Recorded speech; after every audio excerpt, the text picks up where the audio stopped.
दोस्तों, जब भी हम जिक्र करते हैं इस कायनात का यानी इस यूनिवर्स का, तो हमारे दिमाग में बहुत से सवाल घूमने लगते हैं। जैसे हमारी ये कायनात आखिर बनी कैसी होगी, ये आखिर कितनी बड़ी होगी, और ऐसा क्या है जो आज भी इस कायनात ने अपने अंदर छुपा रखा है। तो दोस्तों, वैसे तो इस कायनात ने अपने अंदर बहुत से भयानक राज दफन किए हुए हैं, लेकिन जो सबसे भयानक हमने देखा है वो है ब्लैक होल।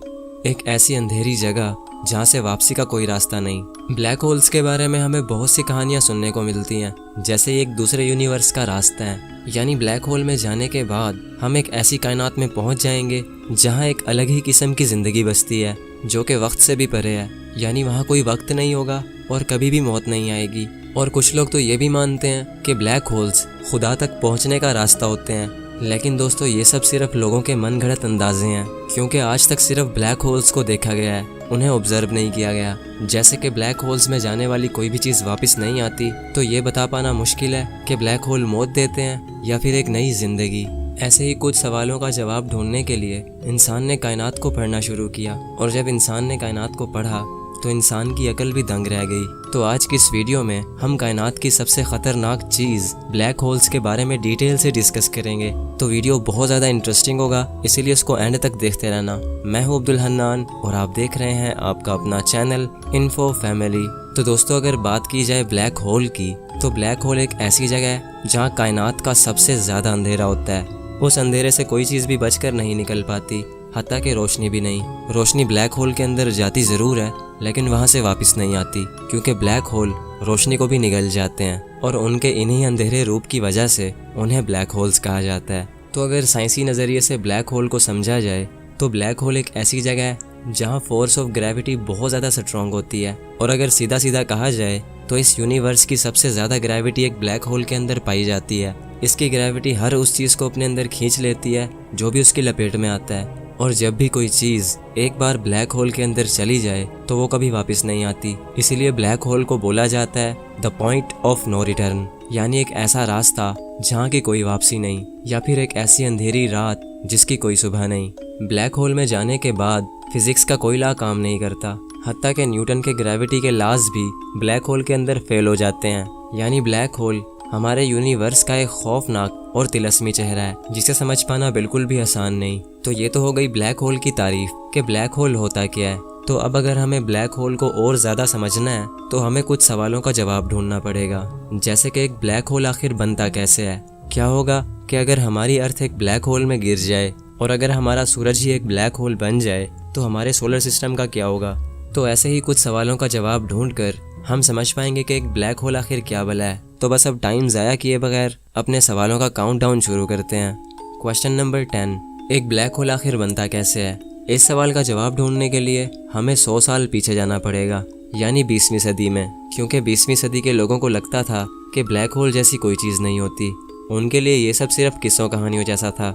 1916 में एक साइंटिस्ट थे जिनका नाम था कार्ल श्वार्ज़चाइल्ड। उन्होंने आइंस्टाइन की जनरल थ्योरी ऑफ रिलेटिविटी का इस्तेमाल किया कि अगर हम किसी भी चीज़ के साइज़ को बहुत ज़्यादा कंप्रेस कर दें तो वो चीज़ एक ब्लैक होल बन जाएगी। अब ये तो आप जानते ही होंगे कि जब हम किसी चीज़ को कंप्रेस करते हैं तो उसका साइज़ छोटा हो जाता है। तो सर श्वार्ज़चाइल्ड के मुताबिक जब भी हम किसी मैस को हद से ज़्यादा कंप्रेस कर देंगे तो वो एक ब्लैक होल बन जाएगा। यानी अगर हमारी अर्थ के साइज़ को बहुत छोटा कर दिया जाए तो हमारी अर्थ भी एक ब्लैक होल बन जाएगी। खैर, उस वक्त तो इस थ्योरी को मजाक समझा जाता था, लेकिन जब 1971 आया तो ये थ्योरी एक हकीकत बन गई, क्योंकि 1971 में साइंटिस्ट ने इस कायनात का सबसे पहला ब्लैक होल देखा, जिसे देखने के बाद ये पता चला कि वो हाईली कंप्रेस्ड था। वो ब्लैक होल हमारी ज़मीन से 6000 लाइट ईयर की दूरी पर था। और अगर आपको लाइट ईयर का नहीं पता तो मैं आपको बताता चलूं कि एक लाइट ईयर का मतलब है जहां लाइट को पहुंचने में 1 साल लग जाए। यानी अगर एक प्लैनेट पर सूरज की रोशनी को पहुंचने में 1 साल लगेगा तो इसका मतलब है वो प्लैनेट सूरज से 1 लाइट ईयर की दूरी पर है। तो जो ब्लैक होल सबसे पहले डिस्कवर हुआ था वो हमारी ज़मीन से 6000 लाइट ईयर की दूरी पर था।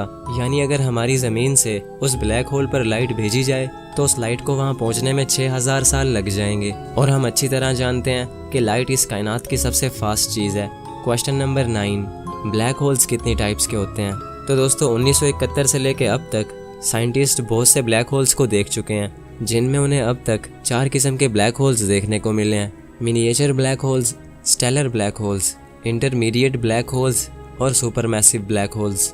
अब अगर बात की जाए मिनिएचर ब्लैक होल्स की, तो ये ब्लैक होल बहुत ही छोटा होता है। एक एस्टीमेट के मुताबिक इस ब्लैक होल का साइज सिर्फ एक सिंगल एटम के जितना होता है, लेकिन फिर भी ये इतना पावरफुल होता है कि एक बड़े से पहाड़ को आराम से निगल सकता है। इन छोटे ब्लैक होल्स की उम्र इस कायनात की उम्र के लगभग आसपास होती है। तो साइंटिस्ट का ये मानना है कि ये छोटे ब्लैक होल्स शायद बिग बैंग के फौरन बाद बन चुके थे, जब स्पेस ने अपने कुछ टुकड़ों को इधर उधर बिखेर दिया होगा। मिनिएचर ब्लैक होल्स के बाद आते हैं स्टेलर ब्लैक होल्स, जिनका साइज हमारे सूरज से 10 से 15 गुना या फिर 20 गुना तक भी बड़ा हो सकता है। ये ब्लैक होल्स सुपरनोवा के बाद बनते हैं, और सुपरनोवा तब होता है जब एक बहुत ही बड़ा स्टार मरता है। ये स्टार हमारे सूरज से कम 25 गुना ज्यादा बड़ा हो सकता है, और जब ये मरता है तो ये फट जाता है। इसके फटने से इतनी ज्यादा रोशनी फैलती है जो कि सूरज की रोशनी से भी अरबों खरबों गुना ज्यादा होती है, और इसके अंदर से इतनी हाई एनर्जी रिलीज होती है कि उसकी रोशनी एक गैलेक्सी में कई हफ्तों तक रहती है। स्टार के मरने के इस अमल को सुपरनोवा कहा जाता है, और सुपरनोवा के बाद बनता है एक स्टेलर ब्लैक होल।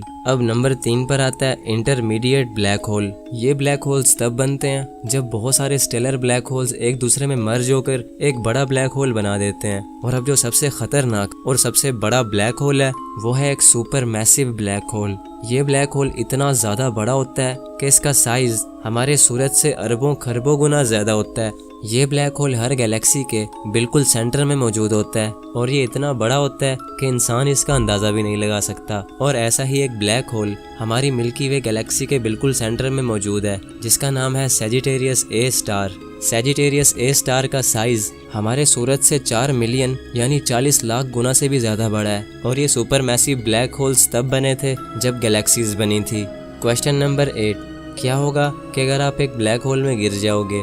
तो इसका जवाब है कि ब्लैक होल के अंदर कायनात की सबसे ज्यादा ग्रेविटी पाई जाती है। ये हर चीज को अपने अंदर इतनी ज्यादा ग्रेविटेशनल फोर्स से खींचता है कि या तो वो चीज फट जाती है या फिर वो बहुत ज्यादा स्ट्रेच हो जाती है। यानी अगर आप ब्लैक होल के अंदर जाओगे तो आप लंबे होकर एक नूडल बन जाओगे, और जब आप ब्लैक होल से थोड़ा सा दूर होंगे तब आपको टाइम डायलेशन इफेक्ट का एहसास होगा। मिसाल के तौर पर आप एक ब्लैक होल के पास पहुंचकर अपने एक दोस्त को वीडियो कॉल करते हो जो कि उस वक्त अर्थ पर है, तो आपको आपका दोस्त बहुत ज्यादा तेजी से मूव करता हुआ दिखाई देगा, लेकिन वहीं पे आप उसको बहुत ही स्लो मूव करते हुए दिखाई दोगे, जो कि सुनने में बहुत ही डरा देने वाली बात है। वैसे तो ऐसा आज तक किसी के साथ भी नहीं हुआ, क्योंकि ब्लैक होल्स इतने ज्यादा दूर होते हैं कि इंसान तो दूर की बात वहां तक रोशनी को भी पहुंचने में हजारों साल लग जाएंगे।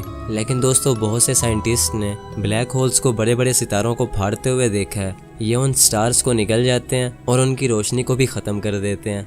क्वेश्चन नंबर 7, अगर ब्लैक होल्स काले होते हैं और इनमें बहुत ज़्यादा अंधेरा होता है तो फिर ये नज़र कैसे आते हैं? तो यार इसका जवाब है कि ब्लैक होल इनविजिबल होते हैं। ये बिल्कुल भी नज़र नहीं आते। इनको देखने का सिर्फ एक ही तरीका है, और वो है इनके इर्द गिर्द मौजूद एक्रीशन डिस्क, जो कि तब बनती है जब ब्लैक होल्स बहुत सारे स्टार्स को निगल लेते हैं, तो फिर उन स्टार्स की बची कुची धूल और गैसेस ब्लैक होल के इर्द गिर्द मंडराने लगती हैं। दोस्तों, ब्लैक होल के इर्द गिर्द तो होती है एक्रीशन डिस्क, लेकिन जो ब्लैक होल के अंदर वाला पार्ट है जो कि बिल्कुल अंधेरा है, उसको बोला जाता है इवेंट होराइजन, जिसके आर पार नहीं देखा जा सकता और वहां जाने वाली कोई भी चीज़ वापस नहीं आती।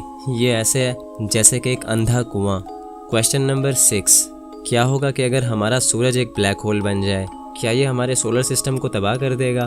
तो इसका जवाब है कि सूरज कभी भी ब्लैक होल नहीं बन सकता, क्योंकि सूरज एक बहुत ही छोटा सितारा है। इसके अंदर एक ब्लैक होल को बनाने जितनी एनर्जी नहीं है। जब 5 अरब साल के बाद सूरज की जिंदगी मुकम्मल होगी तो हमारा ये सूरज लाल हो जाएगा और ये एक रेड जायंट स्टार बन जाएगा, और फिर आखिर में हमारा सूरज एक वाइट स्टार बन जाएगा और बिल्कुल ठंडा हो जाएगा। लेकिन फिर भी हम मान लेते हैं कि हमारा सूरज एक ब्लैक होल बन चुका है, तो दोस्तों इससे हमारे सोलर सिस्टम पर कोई असर नहीं पड़ेगा। सभी प्लैनेट्स उस ब्लैक होल के इर्द गिर्द घूमने लगेंगे जैसे वो सूरज के गिर्द घूमते हैं। लेकिन फिर प्रॉब्लम ये होगी कि हमें सूरज की रोशनी नहीं मिलेगी, जिससे हमारी अर्थ पर जिंदगी खत्म हो जाएगी। क्वेश्चन नंबर 5, अगर ब्लैक होल्स इतने ज़्यादा खतरनाक होते हैं कि वो अपने आसपास की किसी भी चीज़ को नहीं छोड़ते, तो क्या कभी ऐसा हो सकता है कि ब्लैक होल्स हमारी गैलेक्सीज को ही खा जाएं? तो इस सवाल का जवाब है नहीं। माना कि ब्लैक होल बहुत ही पावरफुल होता है, लेकिन ये इतना पावरफुल नहीं होता कि ये पूरी गैलेक्सी ही खा जाए। एक गैलेक्सी बहुत ज़्यादा बड़ी होती है और ब्लैक होल गैलेक्सी के सामने नज़र भी ना आए। क्वेश्चन नंबर 4, अगर हमारी अर्थ एक बड़े से ब्लैक होल के अंदर गिर जाती है तो हमारी अर्थ का क्या होगा? तो इसका जवाब है कि हमारी अर्थ ब्लैक होल के अंदर बहुत ही आराम से जाएगी। शुरू में तो हमें कुछ महसूस ही नहीं होगा, लेकिन हम जैसे ही ब्लैक होल के अंदर जाते जाएंगे तो हमारी अर्थ के छोटे छोटे टुकड़े हो जाएंगे, क्योंकि हमारी अर्थ की ग्रेविटी भी एक ब्लैक होल की ग्रेविटी का मुकाबला नहीं कर सकती। और ब्लैक होल में जाने के बाद अंजाम सिर्फ और सिर्फ मौत होगा। और जो लोग ये बोलते हैं कि ब्लैक होल खुदा के पास पहुंचने का रास्ता होते हैं, तो मुझे लगता है वो लोग सच बोलते हैं, क्योंकि मरने के बाद हम सब खुदा के पास ही पहुंच जाएंगे। क्वेश्चन नंबर 3, क्या ब्लैक होल से बचने का या फिर इससे बाहर निकलने का कोई रास्ता भी है? तो इसका जवाब है बिल्कुल नहीं, क्योंकि ब्लैक होल की ग्रेविटी से लाइट भी बाहर बचकर नहीं निकल सकती। तो इस हिसाब से अगर हमें ब्लैक होल से बचकर बाहर निकलना होगा तो हमें लाइट से भी हज़ारों गुना ज़्यादा फास्ट होना पड़ेगा, और ऐसा कभी नहीं हो सकता। क्वेश्चन नंबर 2, अगर ब्लैक होल्स इतने ज़्यादा दूर होते हैं कि उन तक पहुंचने में लाइट को भी हज़ारों साल लग जाते हैं, तो फिर साइंटिस्ट इतनी दूर से ब्लैक होल को कैसे देखते होंगे? तो दोस्तों इसका जवाब है कि नासा के पास इतनी ज़्यादा पावरफुल सैटेलाइट्स और टेलीस्कोप्स मौजूद हैं जो कि स्पेस में मौजूद बहुत सी चीज़ों को दूर से ही देख लेती हैं। और अगर बात की जाए नासा की सबसे पावरफुल सैटेलाइट की, तो दोस्तों नासा की सबसे powerful satellite the James Webb telescope है, जिसको शॉर्ट फॉर्म में JWST भी कहा जाता है। ये टेलीस्कोप सूरज के इर्द गिर्द घूम रही है, यानी ये हमारी ज़मीन से पूरे 1 मिलियन माइल्स की दूरी पर है, जो कि 16 लाख किलोमीटर से भी ज़्यादा दूर है। इस टेलीस्कोप की पावर का अंदाज़ा आप इस बात से भी लगा सकते हो कि ये हमारी गैलेक्सी से बाहर की गैलेक्सीज और स्टार्स को भी देख लेती है।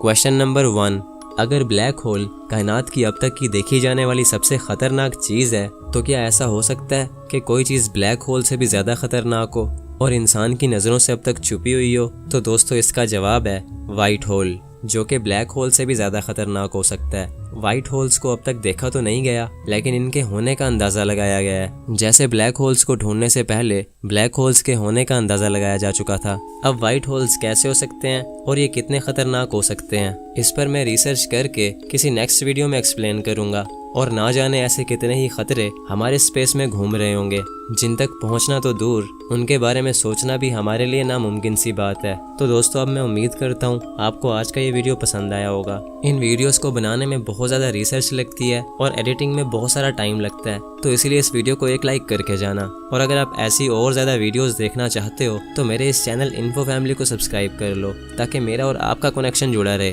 तो फिर मिलते हैं किसी नेक्स्ट वीडियो में, तब तक के लिए अल्लाह हाफिज़।